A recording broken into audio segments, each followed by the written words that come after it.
لیکن وہ کہیں جا بھی نہیں سکتا تھا کیونکہ اس کی گاڑی بھی خراب تھی۔ اپنے آپ کو حالات کے سپرد کرنے کے سوا کوئی چارہ نہیں تھا۔ راگونا اس کو آسیبی کمرے میں تنہا چھوڑ کر اس کے لیے کھانے پینے کا انتظام کرنے چلی گئی تھی۔ کاشف کو چرپائی پر بیٹھے ہوئے تھوڑی ہی دیر گزری ہوگی کہ اچانک اس کو قدموں کی آہٹ سنائی دی۔ اس نے سر اٹھا کر دیکھا تو راگونا ہاتھ میں ایک تھال لیے کھڑی نظر آئی۔ راگونا کو دیکھ کر اس کی ریڑھ کی ہڈی میں سنسناہٹ دوڑ گئی۔ راگونا نے اپنے جسم پر ستر پوشی کے لیے صرف ایک چادر اوڑھ رکھی تھی۔ چادر سے اس کے جسم کی رانائیاں پھوٹ رہی تھی۔ کاشف کی نظریں اد خود جھک گئی تھیں۔ راگونا نے چہرے پر بہت ہی گہرے قسم کا میک اپ کر رکھا تھا۔ اس سے قبل راگونا کا چہرہ میک اپ سے عاری تھا۔ لو بابو، کھانا کھاؤ، یہ کہہ کر اس نے کاشف کی جانب تھال بڑھا دیا۔ اس نے فوراً ہاتھ بڑھا کر تھال لے لیا۔ تھال لیتے ہوئے کاشف کے ہاتھوں کی انگلیاں اس کے ہاتھوں سے ٹکرائی۔ انگلیاں اس کے ہاتھوں سے ٹکراتے ہی حیرت کا ایک شدید جھٹکا سا لگا تھا کاشف کو۔ راگونا کا ہاتھ بے حد گرم تھا۔ یوں لگتا تھا کہ جیسے کسی تپے ہوئے لوہے سے اس کے ہاتھ ٹکرا گئے ہوں۔ کاشف نے حیرت سے راگونا کی جانب دیکھا لیکن کہا کچھ نہیں۔ لیکن راگونا اس کی نگاہوں کا مطلب سمجھ کر مسکرائی اور بولی، مجھے بخار ہے بابو۔ کاشف اس کی بات سن کر چونک پڑا اور بولا، اتنے تیز بخار میں تم میری مدد کے لیے؟ کہیں سے بھی تمہاری باتوں سے مجھے ایسا نہیں لگتا کہ تم بیمار ہو۔ کاشف کے لہجے میں بہت حیرت تھی۔ کاشف یہ سب کہنے کے بعد راگونا کی طرف دیکھنے لگا اور کوئی جواب نہ پا کر اس نے کھانے کی سمت توجہ کر لی تھی۔ تھال میں چاول تھے اور ان میں بوٹیاں تھیں۔ تم کھاؤ، میں 2 منٹ میں آتی ہوں۔ اتنا کہہ کر وہ کمرے سے باہر نکل گئی۔ چاول واقعی مزیدار تھے۔ اتنے لذیذ چاول تو اس نے شہر میں بھی نہیں کھائے تھے۔ کاشف کھانے میں مشغول تھا کہ راگونا پھر اس کے سر پر آ کھڑی ہوئی۔ اس بار اس کے ہاتھ میں ایک پیالہ تھا جس میں کوئی مشروب تھا۔ بابو، تمہارے لیے یہاں کی ایک خاص چیز لائی ہوں، پی کر جی خوش ہو جائے گا تمہارا۔ اتنا کہہ کر اس نے وہ پیالہ کاشف کے ہاتھ میں تھما دیا۔ کاشف جو کہ چاول ختم کر چکا تھا مشروب کا پیالہ لے کر مسکرایا اور بولا، بہت شکریہ تمہارا راگونا، چاول بہت لذیذ ہے۔ اتنا کہہ کر اس نے دیکھے بغیر ہی مشروب سے منہ لگا لیا تھا۔ مشروب جیسے ہی اس کے حلق سے اترا، راگونا کے ہونٹوں پر نہایت ہی پراسرار قسم کی مسکراہٹ دوڑی۔ مشروب کا ذائقہ نہایت تلخ تھا لیکن تھا وہ بھی مزیدار۔ مشروب پیتے ہی اس کی آنکھیں خمار آلود ہو گئی۔ اب پہلی بار اس نے راگونا کو بدلی ہوئی نظروں سے دیکھا جبکہ راگونا پر فاتحانہ کے چہرے پر فاتحانہ مسکراہٹ تھی۔ اس نے راگونا کا ہاتھ پکڑ لیا اور اس کے لبوں پر مسکراہٹ دوڑ گئی۔ راگونا نے کوئی تعارف نہ کیا۔ یوں لگتا تھا کہ جیسے وہ ان معاملات کے لیے تیار ہو۔ اس نے اپنے جسم سے لپٹی ہوئی چادر اتار پھینکی اور کچھ ہی دیر بعد کمرے کے آشیب زدہ ماحول میں خمار آلود سسکاریاں گونج رہی تھیں۔ زندگی میں پہلی بار کاشف نے اپنی بیوی کے علاوہ کسی غیر عورت کی قربت حاصل کی تھی، وگرنہ اس نے اپنی بیوی کے سوا کسی نامحرم کو آج تک ہاتھ نہیں لگایا تھا۔ لیکن راگونا کے پلائے مشروب میں نہ جانے کیا بات تھی جس نے اس کی ساری پارسائی کو ہمیشہ کے لیے داغدار کر دیا تھا۔ کافی دیر تک اس کے اور راگونا کے درمیان قرب کا ماحول رہا۔ اس کے بعد وہ تھک کر سو گیا تھا۔ اچانک ایک تیز قسم کی چبھن سے اس کی آنکھ کھل گئی۔ درد کا شدید احساس کاشف کو اپنے جسم میں محسوس ہو رہا تھا۔ چبھن کا احساس اس کو اپنی گردن کے پاس محسوس ہو رہا تھا۔ ہاتھ ہی کوئی ٹھنڈی سی شے اپنی گردن کے پاس بہتی محسوس ہو رہی تھی۔ اس نے پوری آنکھیں کھول کر دیکھا تو خوف سے اس کی چیخ نکل گئی۔ راگونا برہنہ حالت میں اس کے اوپر جھکی ہوئی تھی۔ اس کے ہاتھ میں ایک تیز دھار خنجر تھا جو کہ خون سے بھرا ہوا تھا اور اس کے ہونٹوں پر خون لگا ہوا تھا۔ اس کو یہ سمجھنے میں ذرا سی بھی دیر نہ لگی کہ زاغونہ خون آشام ہے اور خنجر کی مدد سے لوگوں کی گردنوں پر چیر لگا کر ان کا خون پیتی ہے۔ چبھن کا احساس اسی خنجر کا تھا۔ اس نے دونوں ہاتھوں کی مدد سے زاغونہ کو دھکا دیا اور چرپائی سے اٹھ کھڑا ہوا۔ اس کی گردن سے جو خون رس رہا تھا، جس سے اس کے بنیان بھیگ چکی تھی۔ دھکا لگتے ہی زاغونہ دوسری طرف جا گری۔ کاشف نے فوراً اپنی بنیان اتاری اور اپنے گردن کے گرد باندھ لی تھی تاکہ خون کا اخراج رک سکے۔ زاغونہ چلاتی ہوئی اٹھی، لیکن وہ فوراً ہی کمرے سے باہر نکل بھاگا تھا۔ زاغونہ بھی چلاتی ہوئی پیچھے بھاگی تھی۔ اس کی آواز خمار آلود تھی۔ بابو، بابو، میں بہت پیاسی ہوں۔ تیرا خون بہت لذیذ ہے۔ اب تو سڑک پر کوئی بھی نہیں آتا۔ تم آئے ہو تو ہماری پیاس بجھے گی۔ اس کا دل ایک عجیب انداز میں دھڑک رہا تھا۔ چڑیلوں کی کہانیوں میں پڑھا تھا، فلموں میں دیکھا تھا، لیکن اس کا اتفاق آج پہلی بار ہوا تھا۔ اس کو اب پتہ لگ گیا تھا کہ اس سڑک پر لوگوں کی جو لاشیں ملتی ہیں وہ ان بدروحوں کی مرہون منت ہے۔ وہ ایک کمرے میں گھسا۔ وہ جس کمرے میں گھسا تھا، اس کمرے میں بھی ویسی ہی موم بتیاں روشن تھی جو کہ زاغونہ والے کمرے میں تھی، جس سے کمرے کا ماحول عصبی اور پر اسرار ہو رہا تھا۔ کاشف نے کمرے کا جائزہ لیا تو کمرے کے اندر کی چیزیں دیکھ کر وہ مزید دہشت زدہ ہو گیا تھا۔ کمرے کے اندر لاتعداد انسانی کھوپڑیاں اور ڈھانچے موجود تھے، جس کا ڈھیر ایک دوسرے کے اوپر تھا۔ نہ جانے کن بدنصیب انسانوں کو مار کر ڈھانچوں میں تبدیل کر دیا گیا تھا۔ وہ فوراً ہی ان ڈھانچوں کے پیچھے جا چھپا۔ اب کسی بھی طرح اپنی جان بچا کر یہاں سے نکلنا چاہتا تھا۔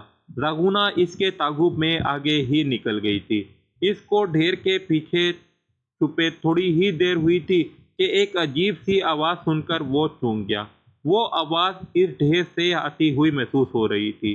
وہ آواز نہایت عجیب سی تھی، درد و کرب میں ڈوبی ہوئی، جیسے کوئی سخت تکلیف میں ہو، بیمار ہو۔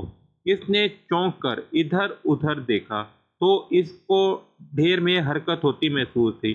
ڈھیر اپنی جگہ چھوڑتا جا رہا تھا۔ اچانک اس نے ڈھیر کے وسط میں ایک ہاتھ برآمد ہوتے دیکھا۔ برآمد ہوتے ہوئے ہاتھ کو دیکھ کر اس کی چیخ نکل گئی اور اس کو جھرجھری آنے لگی۔ وہ ایک انسانی وجود تھا جو کہ آہستہ آہستہ باہر آ رہا تھا۔ اس انسانی وجود کو دیکھ کر کاشف اپنی چیخوں پر قابو نہ رکھ سکا۔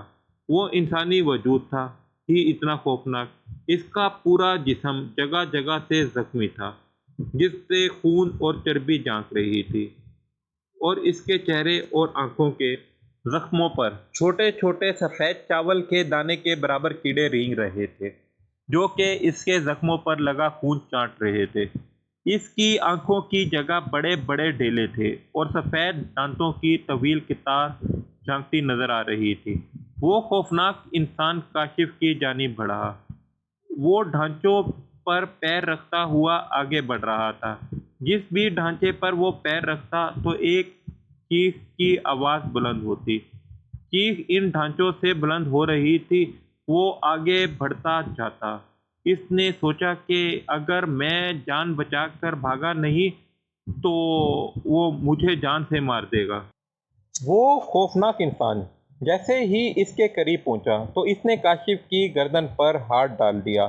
اسی پل اس کی حاضر دماغی کام آئی اور وہ جھکائی دے کر بچ گیا اور گھوم کر ایک بھرپور لات اس کی پیٹھ پر ماری اور وہ بھاگ کھڑا ہوا۔ اس نے یہ دیکھنے کی بھی توفیق نہ کی تھی کہ اس کی لات کا انجام کیا ہوا۔ جیسے ہی کاشف کمرے سے باہر نکلا، سامنے زاغونہ کھڑی نظر آئی۔ اسے دیکھ کر وہ مکروہ انداز میں ہنسی اور چیختی ہوئی اس کی طرف بھاگی۔ وہ بکھلا کر پلٹا تو یہ دیکھ کر چونک گیا کہ اس کے پیچھے وہی خوفناک انسان کھڑا نظر آیا تھا۔ صورتحال اب یہ تھی کہ کاشف کے سامنے زاغونہ اور پیچھے وہی خوفناک انسان کھڑا تھا۔ موت اس کی سے صرف چند قدم کے فاصلے پر تھی۔ اگر وہ بھاگنا چاہتا تو بھاگ نہیں سکتا تھا۔ آگے کنواں تھا اور پیچھے کھائی۔ ذلموس دفع ہو جائے یہاں سے، یہ میرا شکار ہے، زاگونا اس خوفناک انسان کی جانب دیکھ کر بولی، اور اس کی آواز سے غصہ ظاہر ہو رہا تھا۔ جواباً اس خوفناک انسان کے لب ہلے۔ اس کا منہ کھلتے ہی کاشف نے دیکھا کہ بہت سے کیڑے اس کے منہ سے نکل نکل کر فرش پر رینگنے لگے ہیں۔ یہ تیرا نہیں زاگونا، رامونا دیوی کا شکار ہے۔ تو ایک حقیر سی داسی، جس کو خورچن مل جائے تو غنیمت ہے، وہ پورا ہڑپنا چاہتی ہے۔ ذلموس کے حلق سے کھوکھلی اور چیختی ہوئی آواز نکلی۔ رامونا کا نام سن کر کاشف چونک پڑا، کیونکہ یہ اسی پتھر کے مجسمے کا نام تھا۔ اس نے دیکھا کہ رامونا کے نام پر زاگونا کے چہرے پر مردنی دوڑ گئی تھی۔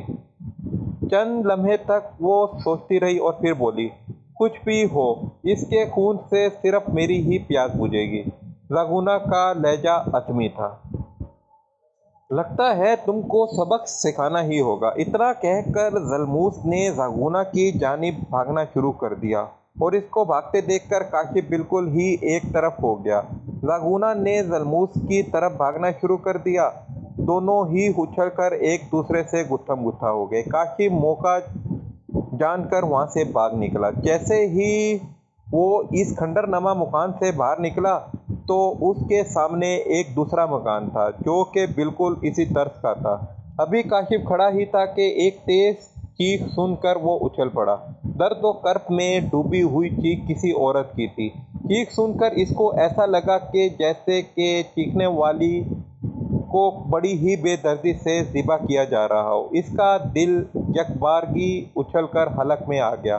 وہ اپنی تکلیف بھول گیا کہ ابھی کچھ ہی دیر پہلے وہ غیر انسانی مخلوق کے نرگے میں پھنس گیا تھا، جو اس کے حصول کے لیے آپس میں لڑ پڑے تھے۔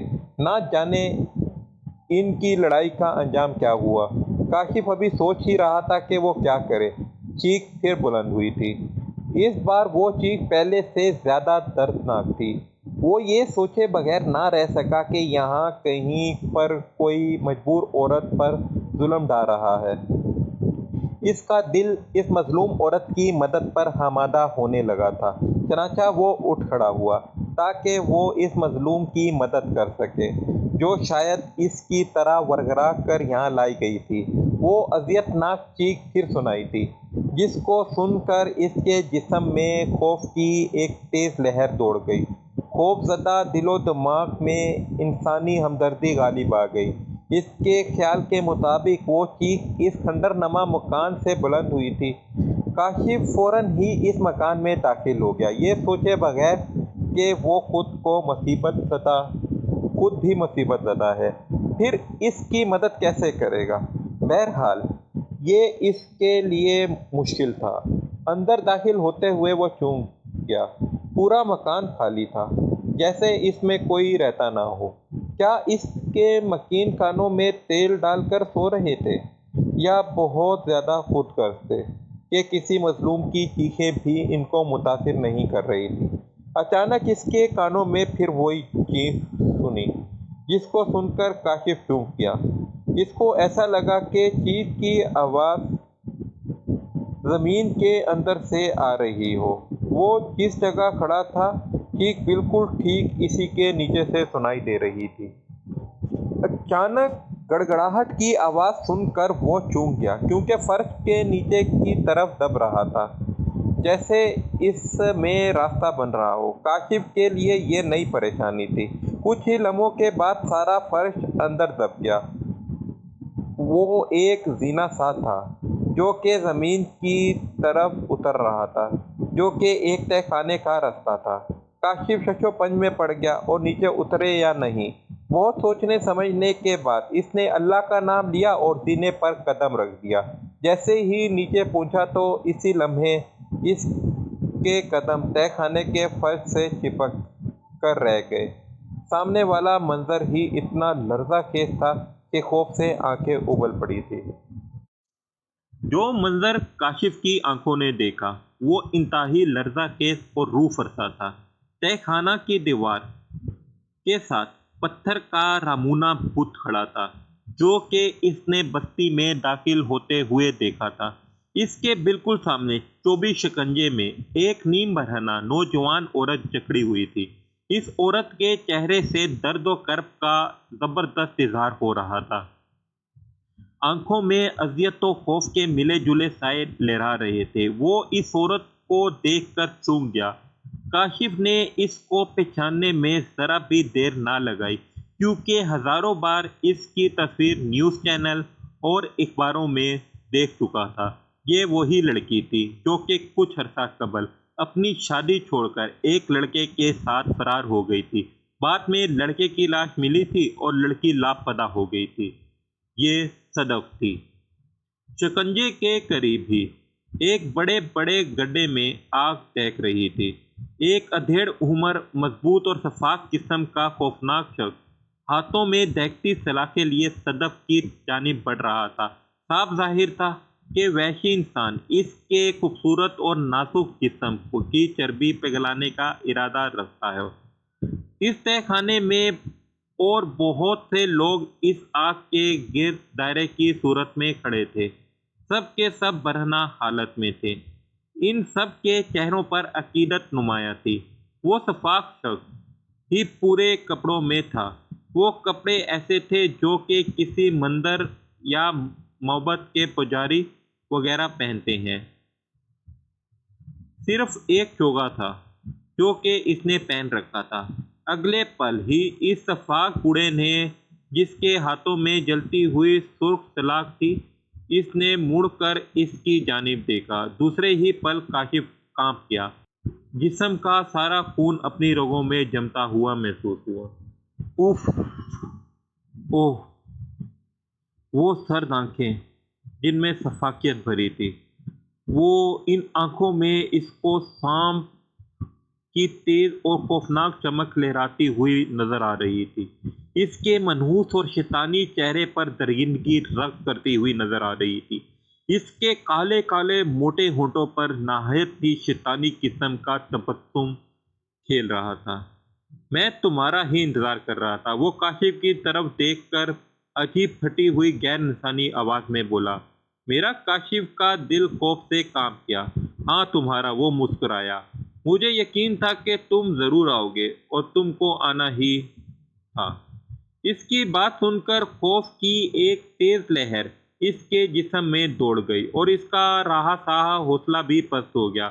پتہ نہیں اس منحوس چہرے پر ایسی کیا بات تھی کہ ایک انسان نظر آنے کے باوجود وہ اور انسانوں سے مختلف تھا۔ اس کی آواز غیر انسانی اور کھوکھلی تھی، راگونا کی آواز کی طرح۔ کاشف کا دل دہشت سے بھر چکا تھا۔ نوجوان، اس لڑکی کے بعد تمہارا ہی نمبر ہے۔ وہ تو راگونا نے غداری کر دی، وگرنہ تم وہاں بھاگ نہیں سکتے تھے، بوڑھا شخص مسکرا کر بولا۔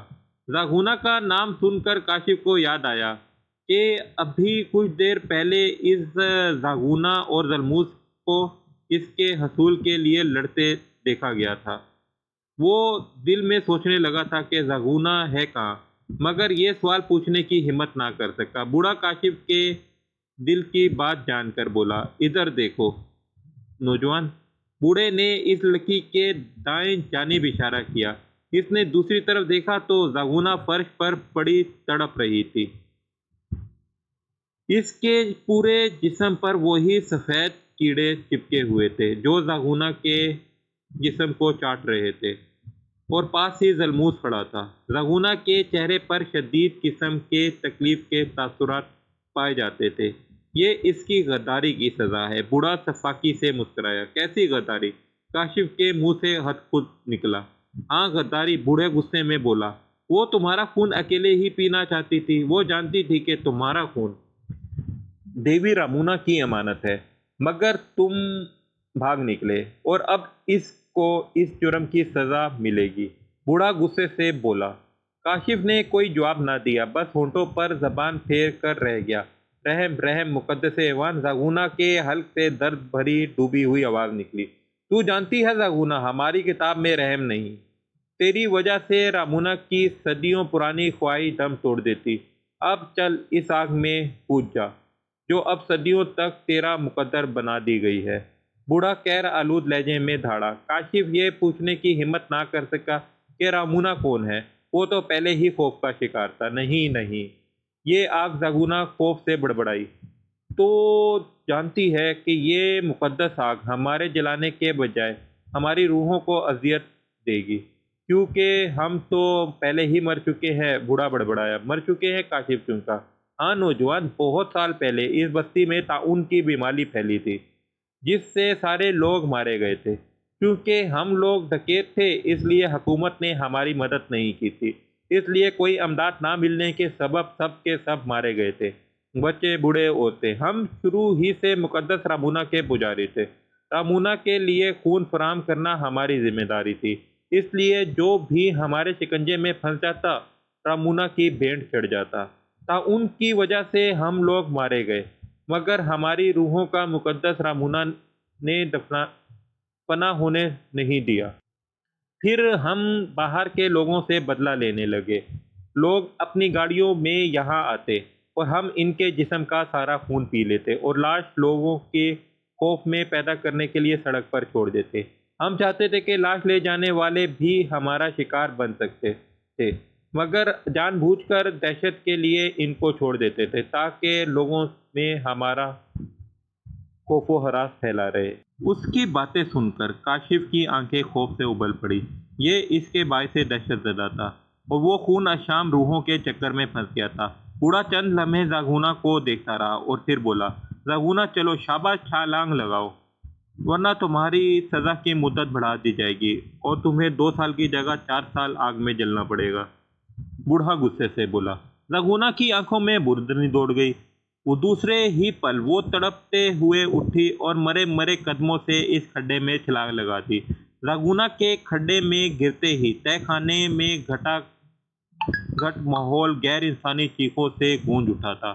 منظر بہت ہی خوفناک تھا، جس کو سن کر صدف کی چیخیں نکل گئی۔ صدف کی چیخ سن کر وہ مردود بوڑھا یوں چونکا جیسے کہ صدف کو فراموش کر بیٹھا ہو۔ دوسرے پل اس کی آنکھوں میں طاغوتی قوتیں رقص کرنے لگی تھی اور وہ بوڑھا دوبارہ جلتی ہوئی سلاخیں لیے صدف کی جانب بڑھنے لگا۔ صدف کا چہرہ خوف سے پیلا پڑ گیا۔ وہ کاشف کی جانب ترحم نظروں سے دیکھنے لگی تھی، لیکن کاشف چاہنے کے باوجود اس کی مدد نہ کر پایا۔ دیکھتے ہی دیکھتے اس خونی بوڑھے نے وہ سلاخ صدف کی گردن میں گھونپ دی۔ صدف کی دل خراش چیخ نکلی اور خون کا فوارہ صاف پھوٹ پڑا تھا۔ اس کے گردن سے کمرے کے گھٹے ہوئے آسیب زدہ ماحول میں جلے ہوئے گوشت کی سرانڈ پھیل گئی۔ صدف کی آنکھیں پھٹ پڑ جانے کے حد تک ابل پڑی، چہرے پر تشنج کی کیفیت نظر آنے لگی اور پھر اس کی گردن ڈھلک گئی اور پھر اس نے دم توڑ دیا۔ صدف کی عبرت ناک موت دیکھ کر کاشف کی آنکھوں میں آنسو آ گئے۔ وہ چاہنے کے باوجود بھی صدف کو نہیں بچا سکا تھا، چنانچہ اس کو اپنی جان کی فکر پڑ گئی تھی۔ وہ یہ منظر دیکھ کر وہاں سے بھاگ نکلا۔ نوجوان، رک جاؤ، کہاں جا رہے ہو؟ اس نے اپنی پشت سے اس بوڑھے کی کھوکھلی اور غیر انسانی آواز سنی، لیکن اس نے پرواہ نہ کی۔ بس وہ تو اس منحوس جگہ سے نکل جانا چاہتا تھا۔ کاشف کو ایسا لگا کہ جیسے اس کے پیچھے بہت سے ان دیکھے سائل لگ گئے ہوں۔ بھاگتے ہوئے اس نے ایک بار پیچھے مڑ کر دیکھا تو دوسرے ہی پل اس کی آنکھوں سے خوف ظاہر ہونے لگا۔ وہ انسانی ڈھانچے تھے جو کہ تعداد میں بہت زیادہ تھے اور اس کے پیچھے چلاتے ہوئے بھاگ رہے تھے۔ سب کے سب آگے وہ فریبی بوڑھا تھا جو چلاتا ہوا آگے بڑھ رہا تھا۔ اس نے یہ سب دیکھا تو اس کے حلق سے بھی چیخوں کی آوازیں نکلنے لگی۔ وہ آگے آگے تھا اور وہ خونی ڈھانچے اس کے پیچھے پیچھے تھے۔ کچھ ہی لمحوں کے بعد کاشف رامونا کے اس بت کے پاس پہنچی جو کاشف نے بستی میں داخل ہوتے ہوئے دیکھا تھا۔ ڈھانچے اب کافی پیچھے تھے، چنانچہ کاشف اس بت کے پیچھے جا کر بیٹھ گیا۔ رات اب گہری ہو چکی تھی۔ اس کو امید تھی کہ اس اندھیری رات میں وہ اتنی جلدی نہیں پکڑا جائے گا۔ اس کے اندازے کے مطابق رات کے 12 سے اوپر کا وقت تھا۔ سانس بے حد تیزی سے چل رہا تھا۔ وہ بت کے پیچھے بیٹھا ہوا اپنے چڑھے ہوئے سانس کو درست کر رہا تھا۔ شدید قسم کی نقاہت اور پیاس اور تھکن سے اس کا برا حال تھا۔ اس کو بیٹھے ہوئے ابھی تھوڑی ہی دیر ہوئی تھی کہ اس کو اپنے ارد گرد ان گنت آوارہ اور بھٹکتی ہوئی روحیں چکراتی ہوئی محسوس ہو رہی تھی۔ خوف نے اس کے اعصاب کو چٹک کر رکھ دیا تھا۔ دور دور تک کسی تنفس کا پتہ نہیں تھا۔ نہ جانے اس کے تعاقب میں لگے وہ ڈھانچے اور وہ شیطان بوڑھا کہاں چلا گیا تھا۔ اچانک کاشف کو زاگونا کی یاد آئی، جو اس کے خون کو دیوی پر بھینٹ کرنے کے بجائے اکیلی ہی پینا چاہتی تھی۔ پکڑے جانے پر زاگونا کو آگ کے حوالے کر دیا گیا تھا۔ چنانچہ صدف کا چہرہ بھی اس کی نگاہوں میں کے سامنے تھا، جس کی آنکھوں میں شادی کے ارمان مچلے ہوں گے، مگر ان خونی بھیڑیوں نے وقت سے پہلے ہی ان ارمانوں کو ہمیشہ کے لیے ختم کر دیا تھا۔ کاشف کو بیٹھے کافی دیر ہو چکی تھی اور تھکاوٹ سے برا حال تھا۔ ڈھانچے بھی شاید مایوس ہو کر جا چکے تھے۔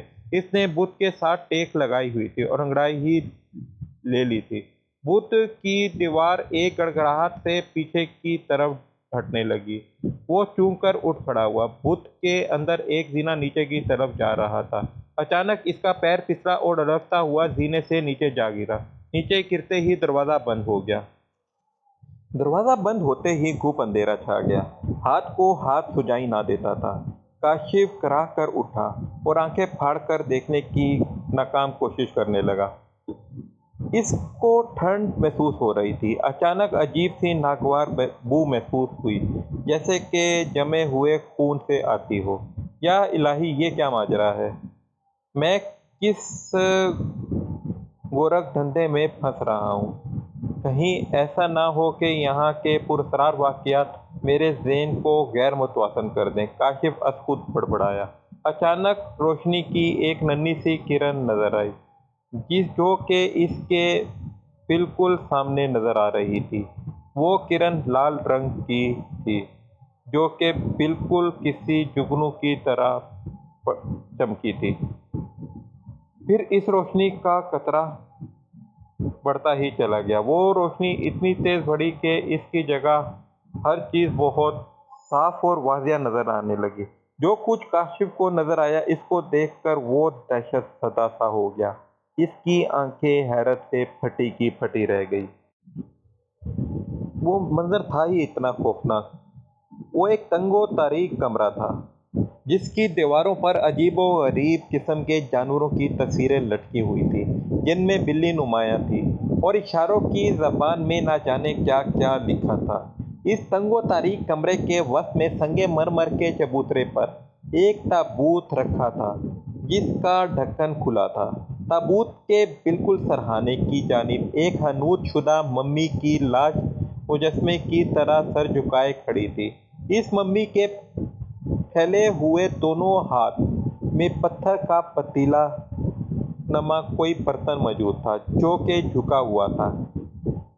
اس برتن سے بوند بوند کر کے خون اس تابوت میں گر رہا تھا۔ تابوت کے چاروں پایوں پر موم بتیاں روشن تھیں۔ موم بتیاں بالکل ویسی ہی تھیں جیسے کہ اس نے زاگونا کے کمرے میں دیکھی تھی۔ فرق صرف اتنا تھا کہ وہ موم بتیاں 4 چھوٹے چھوٹے شمع دانوں میں روشن تھیں، اور کاشف نے آگے بڑھ کر اس تابوت میں جھانکا تو خوف سے اس کی کپ کپی چھوٹنے لگی۔ تابوت کے اندر حنوط شدہ انسانی لاش موجود تھی، جو کہ کسی عورت کی تھی، اور وہ لاش تازہ تازہ حنوط کی ہوئی لگتی تھی۔ ایسا لگتا تھا کہ جیسے اس لاش کو ابھی ابھی حنوط کیا گیا ہو۔ حنوط ہوئی لاش کا منہ کھلا تھا، جس میں وہ خون کے قطرہ قطرہ کر کے گر رہا تھا۔ دیکھنے میں وہ منظر نہایت ہی خوفناک تھا۔ خون اس حنوط شدہ لاش کے منہ میں جاتا اور خون اس کے منہ میں گرتا اور پھر نہ جانے کہاں غائب ہو جاتا۔ کاشف حیرت و خوف اور خوفناک منظر دیکھ ہی رہا تھا کہ اچانک اس کے سرہانے کھڑی ممی کے حلق سے ایک ڈراؤنی گڑگڑاہٹ آواز بلند ہوئی۔ آواز سنتے ہی اس کے حلق سے چیخ نکل گئی۔ کاشف نے بھاگنا چاہا، لیکن اس کے پیر جیسے زمین سے چپک گئے۔